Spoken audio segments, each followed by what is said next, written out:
Hey, my name is Zach Barber. Welcome to the Lone Barber. In today's episode of Stars and Stripes, we are going to get with First Sergeant retired Canales.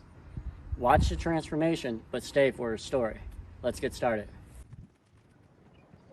So I'm Hispanic. I was born in Nicaragua. Moved to the United States back in 1988 at the height of the civil war going on in the country. Um, you know, so I'm proud of my Hispanic heritage, but being here in the United States, um, I was able to assimilate, the American culture. To the point where I am who I am today because of the combination of my Hispanic, my Nicaraguan roots, and my American upbringing. And part of that upbringing is a deep love for this country.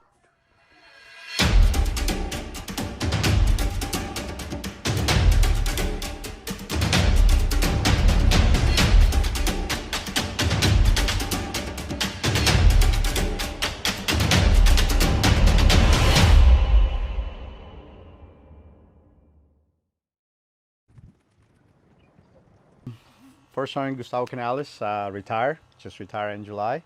Um, did 23 years in the Army as a aircraft structural repair, sheet metal, or like the rest of the aviation world like to call us, arts and craft. Yeah, that's true.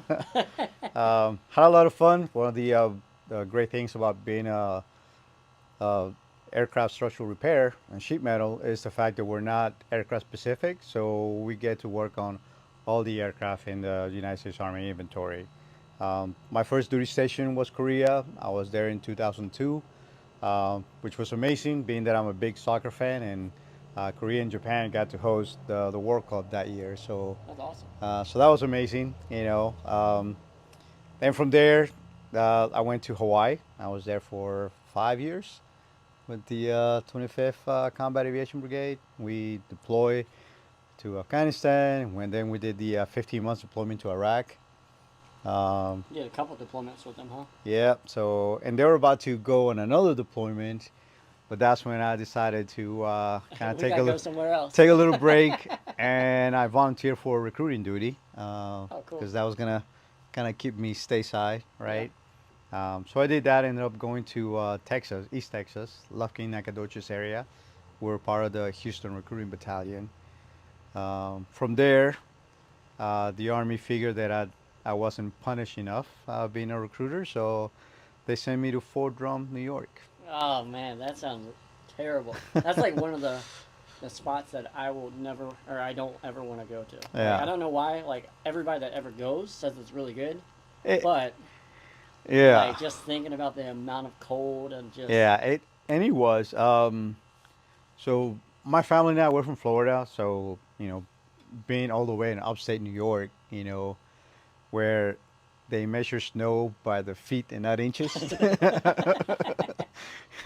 yeah. It was a rude awakening. Isn't a Nevertheless. joke that people from Alaska go to Drum to Yeah, for train? cold weather training, Yeah, for that cold that's weather training. that's the joke, but it's like not quite. But it is cold. It is cold. Um, Deployed twice with 10th Mountain Division as well, which is funny because my when I was deployed, my wife had to clear the driveway, from the snow. Oh We had a man. snow blower. So the year that I came back, she was like, "Okay, cool, it's your turn," and I ended up breaking my leg. So she did it So again. she had to do it again. If I wasn't a 15 Bravo power plant repair, 15 golf would have been my next. Actually, I think that's what I would have actually enjoyed Yeah, more. And then 15 uniform would probably be like the overall, yeah, the Chinook crew chief. I think that's probably the best jobs on the enlisted side for sure. yeah, yeah. I like it. So after Fort Drum, got sent to Fort Campbell, 101st. Was a little hesitant at the time, because the whole you have to go to aerosol, Hmm. right? They So make you do the PT just to make sure that you go to the school, right? yeah, so you have to, especially being a senior NCO, being a leader, you cannot be in a leadership position, if you're not aerosol qualified, right? Mm. If you're able to. Um, I was a little hesitant because like I had a bad back and broke Obviously, a my broken broke my leg. ankle. So but as an old man, I was able to complete air assault. So I'm very proud of that. I did air assault in Hawaii, and when I did it, at the end you do your 12-mile ruck march, and Yeah. then they just check all your equipment and make sure everything's there, right? The Yep. layout. Well, my poncho had a hole in it, so I had to go get recycled and do the 12-mile ruck march a second time Ooh. just for a hole. It was Yep. it was wild. Yep. Yeah. That's how it is. So yeah. But at Campbell, we did one more deployment to Afghanistan. I was the first sergeant back then, assigned to an attack battalion, first of the 101st. Um, Dragon Slayers, or were you in one no, of I the was flight companies? so I was in one of the flight company. I was Okay. the Alpha Company Inspectors. Okay. Cool. So I started out with them, deployed to Afghanistan. That was an amazing experience, being deployed as a first sergeant, Yeah. especially being part of a task force outside your battalion. Hmm. Um, because we were doing split operation between Bagram and Mesa Sharif. So every month I would go to Mesa Sharif to check on my soldiers there, Mm. and my commander will come down to Bagram, to Yeah. check on us. So we're doing that back and forth. So I got to do that. And then my organic sergeant major wanted to also have meetings with his organic first sergeants, Mm. and they were in Jalalabad, in JBAT. Yeah. So like every other month seems like I was going to JBAT as well. So I got a lot of freaking flyer miles during that last deployment. So that was fun. And then the last hoorah was the 9 months rotation to Europe, Gotcha. which I was looking forward to that, but then COVID had other plans and it wasn't as fun as because we weren't able to go out as much. How many combat deployments do you have? Sounds like you Five, deployed five. 5 times. How much? How Yeah. many months is that total? Because I I don't know. know. It's like the first Afghanistan deployment was 12 months. The Iraq deployment was 15 months, and then the other three were 9 months deployments. I got you. And the reason I So was asking is because other branches have different like requirements. I yeah, think the Marines do like 6 months or something, and then some of the Navy does random times. yeah, So that's why I was asking. That's pretty interesting. And now, what do you do? So after after your time in Campbell, then you came here, right? yes. So I actually was gonna retire out of Campbell, Okay. um, but it just happened to let the marketplace open. And I talked to branch sergeant major, and he said, "All right, cool. I'm tracking that you're retiring, but until we receive your retirement, packet, you still gotta, Yeah. do the marketplace, right?" And so I got Hawaii, Eustis, so a lot of pretty cool assignments, right? Yeah. And my roommate at the time, First Sergeant Hines, I uh, think I know Heinz. yeah, he came from Here. Or Eustis. Eustace. Yeah, I know Yeah, exactly who that is. yeah. So Small world. yeah, so he was like, I asked him about, hey, so how's Eustace, and he said definitely, he had a good time. He really liked his time here at Eustace. So for me, for us being aviation, this is where our Yeah, this is training, this is home. this is home for us. So I figure, why not end my career where it started? Nice. So talked to Household Six, and she said, cool, let's go to Virginia and see how we like it there. So when we got here, and it just happened that I got selected to be the first sergeant for the very same company I was an AIT student at, Yeah. Alpha Company 23 Gators. later, so Yeah, 21 like years 20, later. like 20, yeah, 21, 22 years later, That's a wild thing. Yeah, Hmm. so and I still got my original T-shirt from when I was a Did student. you wear it around? Yes. Yeah. Hell yeah. And now that you're out of the army and you retired in June, what do you do now? So I just started my second career as a junior ROTC instructor. And what does that really entail for like what does that mean? So you're pretty much a teacher, but you're teaching the students how to be better citizens. You know, you're teaching them discipline. You're teaching them skills they're gonna take with them when they finish high school. Right? It's not about convincing them to join the military, but we do teach them a lot about the military and what the military is about. You know, discipline, drill and ceremonies. You know, the rank structure and stuff like that. As part of teaching them discipline, but we also teach them critical thinking skills, conflict resolution, stuff like that, That's and cool. study habits. How old are these students? Anywhere from 14 to So 18 is years it old. 9 through 12 Yeah, grade? 9 through Okay, 12. cool. Yeah, so right now it's my first year teaching, so I'm responsible for the. I can't say freshmen because we have some sophomore that they want to take ROTC for the first time. So my let ones, so I do let ones and let twos. Interesting. Uh, I don't know what that is, but yeah. what is a let? What does that mean? That's just like first year cadets I got are you. let Okay, one, second cool. year cadets are let two. Gotcha. So that's why we don't go by sophomore, Yeah. like freshman, sophomore, because like we have even juniors that I have a junior that this is his first year in ROTC. Interesting.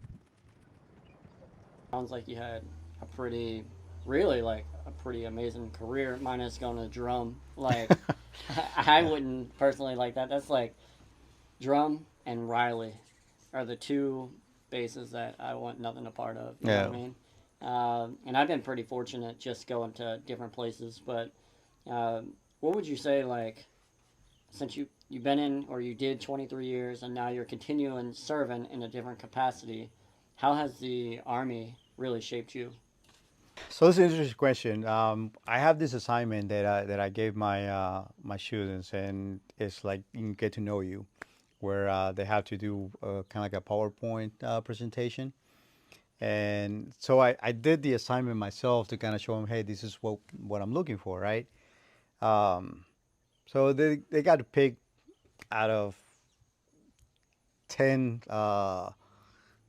different subject about themselves, like at least three, right? Mm. So one of them for me was my background, right? So I'm Hispanic. I was born in Nicaragua. Moved to the United States back in 1988 at the height of the civil war going on in the country. Um, you know, so I'm proud of my Hispanic heritage, but being here in the United States, um, I was able to assimilate, you know, the American culture Mm. to the point where I am who I am today because of the combination of my Hispanic, my Nicaraguan roots, and my American upbringing. And part of that upbringing is a deep love for this country and all the opportunities that Damn, I'm it about to has start. I'm given about me. to go freaking join the Army again. You keep playing around. You know, so my way of giving back to this country for everything it's done for me and for my family, you know, is being through the military and joining the army. It's been an amazing experience because it had not only helped me pay for my bachelor's and my master's degree, but also given me so much learning opportunities. You know, I get to work on my leadership skills, you know, and just the interaction with the soldiers, you know, the friendship that you develop, you Yeah. know, like you and I, you know, we've known each other for about a year now, Yeah. you know, give or Maybe take, 2 years. Yeah, you a year or know, two. yeah, give or take, you know, and it's one of the great things about the military, you know, it's like the people you meet, you create those strong bonds, you know, and you're looking out for one another, Yeah. you know, and you give me the opportunity as a senior NCO, as a leader, to be that teach coach and mentor. So here, as a junior ROTC instructor, I get to continue being that teach coach and mentor, but to high school students. Yeah. That's a pretty powerful message. I think really for um, anybody really like just one thing I think the Army does really well is that you have people from all over the world, really, not Hmm. just America, which that does that as well. But you'll have, and I know you've seen it, especially like AIT. or advanced individual training, like the initial beginning, you'll see a guy wearing cowboy boots next to the guy that's wearing khakis, next Yep. to the guy that's has a skateboard chain and some baggy pants, and Yep. next to whoever, and just it's such an amazing sight to really see. But you create a family that is just really just pretty impressive. It is. And once you're out, whether you're actually like in uniform or not, you still have a bond, and you have that like relationship no matter what, which is Yes. pretty amazing. Yes. Absolutely. That's one of the things that drove me to be a junior ROTC instructor is the fact that I still get to wear the uniform. The cadets still call me first sergeant. Oh, that's So cool. so that's kind of like I get to maintain the identity that I had in the army. Makes it a little bit easier of a transition. How old were you when you joined? I was 26 when I joined. So you weren't a baby out of high school, Nah, but like a majority of your adulthood is military. it's military. Yeah. So it's hard to imagine like a life without it, right? Yes, yes, absolutely. And even in high school, I was in the junior ROTC program, and that's what started my interest in being a junior ROTC instructor. With the amount of experience that you've had and time that you've had in, what is probably your most like memorable, or it could be crazy, Hmm. it could be funny, it could be a serious thing, or just something that you hold near and dear, like when you think of the service in general, what comes to mind? I would have to say my soldiers, right? You get to see them at their best, and you also get to see them at their worst. And when you are there with them at their worst, and you're there to help them get through that, and they come back and they tell you, "Hey, I wouldn't be here, if it weren't for you."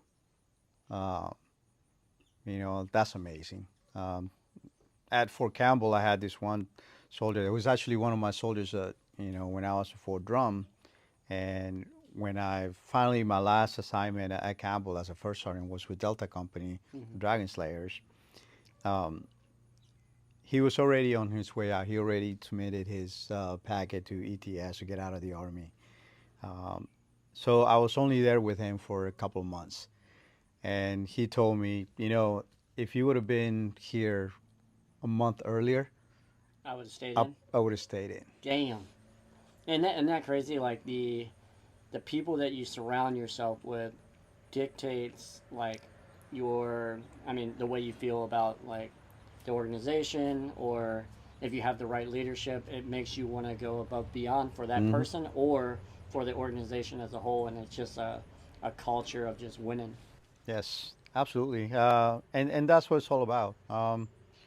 When I got here to Eustis, right, and I was with Alpha Company, I noticed how I think it was Delta Company that was winning the Soldiers of the Month board every month.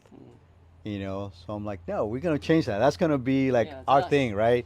Yeah. Charlie Company was always winning the squad competition. Like so all the other companies were constantly winning different events. So I'm like, I think we have the talent to win Soldier of the Month board every month, How do you go? and we won Soldier of the Month board 9 months in a row. That's amazing. You know, Cool. so that was the legacy that I hope they continue in Alpha Company because it shows the soldiers get to have pride in the unit and pride in themselves.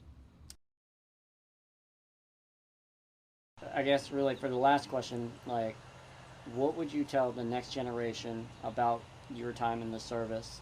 Would you tell them to join? Well, I will start by asking them what they see themselves doing in 5 years, right?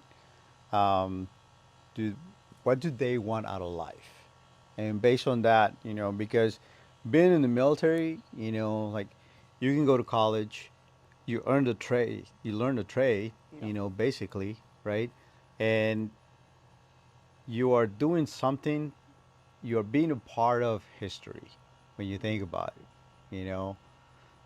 When you think about the Revolutionary War, the Continental Congress, the Continental Army, which is how the United States Army came about in 1775, right? World War One, World War Two, Vietnam, Desert Storm, Desert Shield, uh, the global war on terrorism, right? All that, all those events are now part of history, and we got to be part of that history, right? Um, so it is an amazing experience. You are gonna have some bad days. You are gonna have some good days, and hopefully you'll get those leaders that are gonna make your good days a lot more than your bad days, right? But it's just like any other job. You know, you tell me that any other corporation, any other business, everything is gonna be rainbows and sunshine. It's not. You're gonna, no matter what you do, you're always gonna have your good days and your bad days. The good thing about the army is that you are part of a team, and that team is gonna pick you up when you have those bad days, and that team is gonna be with you, cheering you on when you're having those good days as well. So it is important. If you're interested in just going to college, then yeah, you should go that route. But if you're interested in going to college and getting some good real life experience, then join the army and go to college, right? Yeah. Uh, so it's a win-win situation, right? So to me, I said, like definitely yes, do it. The army, the military, it's a great way to serve. It's a great way to earn the trade. It's a great way to, pay for college, and it's a great way to take care of your family and yourself. So I'm going to leave the audience with this. Would you do it all over again? If you can go back 25 years, Hmm. would you do it again? There's one thing that I would do different: And what is that? join right out of high school instead of waiting till I'm 26. I wouldn't be able to be where I am today. I was successful because of two things: my soldiers, those leaders and peers that I had, and the love and support of my family. And that's what a successful soldier will always have. The love and support of the family, and those great mentors that we have in the army. Hell yeah. Awesome. Thank you all. All right, that's a good point. All right, we're going to wrap this up. We do appreciate it. Thank you for obviously everything that you do, right, and your family, because it's not just the individual service member, but also the Yes. family.